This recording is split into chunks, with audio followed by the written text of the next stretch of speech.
That's nice. I said, I didn't think so. I thought they were boiled dough and Mom was too drunk or lazy to bake. And then she says, you can stop talking to me now. I said, lady, it's you who imposed intercourse on me. You can stop talking to me. I thought it was pretty clever. She didn't like it too much. But some people, what I have found, they insist, instead of using the rule of law, the rule of law is very simple. I love it. It states that conflict is avoidable, it's unnecessary, it's undesirable. When it raises its head, we're to deal with it using discussion, negotiation, and then, if necessary, adjudication in a court of competent jurisdiction. I have used this rule of law, and Jesus explains it very well. I don't know who here believes in Jesus. I personally love the guy. I've learned more about the law and shut down more courts using what this guy taught.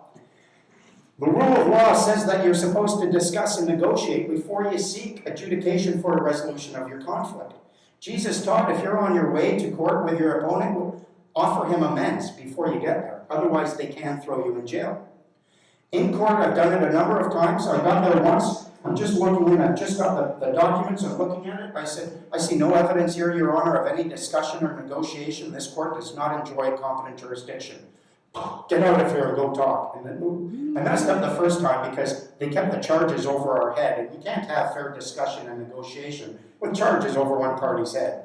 So we went into the hallway and the prosecuting attorney said, well, we insist on this. I said, well, we've got to discuss it. Nothing to discuss. She ran back in. Okay, we tried discussing. So the next time I did it, I forced them to drop the charges. So then we went and had discussion and negotiation. You can draw that out forever.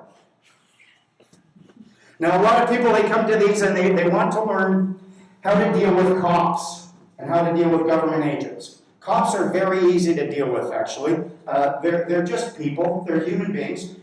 And when you deal with a cop, you must realize that they have two needles. What are their two biggest concerns? Their first is their own physical safety. Are they going to get assaulted? Are they going to get beat up? Their second concern is their own human dignity. Are they going to be treated with respect or are they going to be dishonored? Now, it's like they've got two needles. And if either of those needles get in the red, you're going to get thumped. And there's very little you can do about it.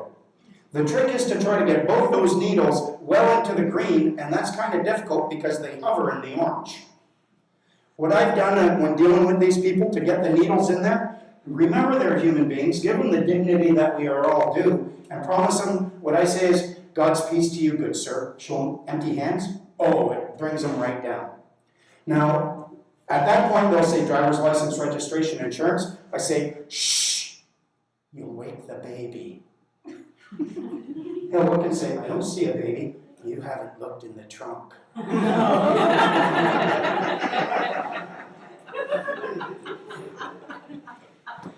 Now, sometimes they don't know how to take that. You will be opening up your trunk. You're sure you don't have any parts of that. But by the time you get there, he's laughing a little bit, and it can cool him down a little, make him laugh. They're human beings. Plus, you can use this. If you have an errant cop in your town, here's what you do. Get a speaker, you put it in your trunk. You hook it up to your MP3 with a crying baby on there. You go speeding past the cop. He pulls you over. As he walks up to your car, you push a button, you hear his crying baby. He says, open up your trunk, and there's nothing in there. So then you say, what are you, crazy? And then you take that and you give it to someone else. You do that 3 times to the same cop. Everyone writes in saying, this cop's a little bit off. He told me there was a crying baby in my trunk. What's up with this guy? So they'll be talking to the chief, and they'll say, but I honestly heard a crying baby 3 times. Give me your gun, Hank. We've got a little desk job for you. Of course, it won't work now that we're taping it, and it won't work if you know me. Yeah. Now, I don't know if you realize this, cops play 2 different roles. They are a peace officer, and they are also a policy enforcement officer. As a peace officer, their role, they're doing, any cops here tonight? No? Their role is as a peace officer to preserve and maintain the public peace. Their other role is, in fact, to enforce policies upon people who have become children, essentially. If you have submitted an application to the government, you are now existing as a child of your province. They get to treat you legally like a child. That's why they take you into custody. They no longer bring you in as they used to and just charge you and arrest you. Now they take you into custody like you're a child. When you travel, you're traveling with their permission, like you're a child. So they enforce these rules on the children. What I found though in the Criminal Code of Canada, when they define what a cop is, a peace officer, anyone can be hired to be a peace officer to preserve and maintain the public peace. So what we're going to do, part of Rob's very cunning plan, one, we're generating a society called the World Freeman Society. We've got packages here and information stuff. You can check it out online. We have chapters in Australia, New Zealand, Holland, England, Canada, the US. It's going global. We've got thousands and thousands of people all across the world who are just tired of the way the government is working and becoming more tyrannical. We're doing that because the fact is, although you hear all the time people will talk about their society, if you cannot name your society, you honestly don't have one. You can't tell me I'm a member of a certain society and I say, really, what's the name of this society? And you say, I don't know. If you said you had a girlfriend or a boyfriend and I said, what's their name? And you said, I don't know. Would you have a girlfriend or a boyfriend, or is that a fantasy you're living in? So we don't actually have a society, you can't name it, so we're going to generate a new society. This is already coming. The purpose of that is so that we can hire our own peace officers, and this is already happening. One of the things I'm doing down here is I'm serving notice on the RCMP, on the Solicitor General, and I am being hired as a peace officer by people in Canada. And check it out, this is how we're going to do it. We are going to have one gold coin, and someone's going to give me that and hire me to be a peace officer. Then I'm going to take that gold coin and I'm going to hire someone else.